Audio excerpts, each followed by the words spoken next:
लड़ने के लिए नहीं आ रहे, हम इलेक्शन जीतने के इरादे से हम यहाँ पर आ रहे हैं। मुद्दे यही है कि एक मुद्दा यही है कि आप देख लीजिएगा, हिंदुस्तान के किसी भी शहर के अंदर चले जाइएगा जहाँ पर गरीबों की बस्ती होती है, और जब मैं गरीबों की बात करता हूँ तो गरीबों का मतलब ये है कि दलितों की बस्ती हो गई है, मुसलमानों की बस्ती हो गई है, वहाँ पर विकास क्यों नहीं होता है?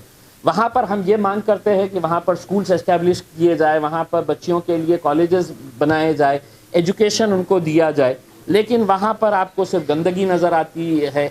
इलेक्शन के वक्त में बड़े बड़े वादे किए जाते हैं, लेकिन इलेक्शन ख़त्म होने के बाद कुछ किया नहीं जाता है इन्हीं मुद्दों को लेकर। और दूसरा ये है कि वो लोगों को हम एक्सपोज करना चाहते हैं जो इलेक्शन के वक्त में आकर बड़ी बड़ी बातें तो करते हैं, इलेक्शन ख़त्म होने के बाद चले जाते हैं। आज असदुद्दीन अवैसी साहब को लोग क्यों अपना रहे हैं?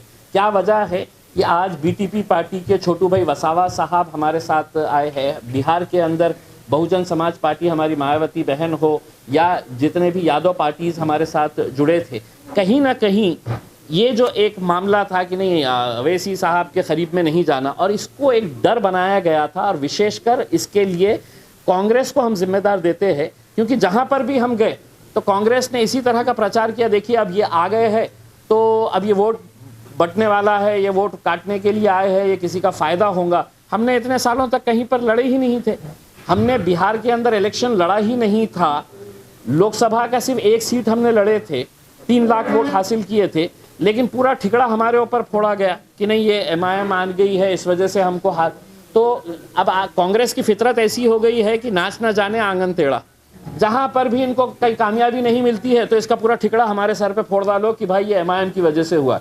अपने अंदर झांकिए, अपने अंदर देखिएगा कि हमारी गलतियां क्या हो रही है कि आज पूरा मुस्लिम समाज जो है वो कांग्रेस से दूर चला गया है या दूर जा रहा है, और वो कहता है कि उन्हीं की मांग है कि एमआईएम पार्टी ने आना चाहिए।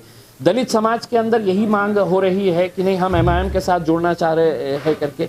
ये जो बदलाव आ रहा है ये अपने अपने तौर के ऊपर राजनीतिक पार्टियों ने सोचना चाहिए। एमआईएम भी एक पार्टी है जिसको अधिकार है कि कहीं पर भी जाए, कहीं पर भी इलेक्शन लड़े। हम दूसरी जगह पर लड़ रहे थे, अब गुजरात भी आए हैं।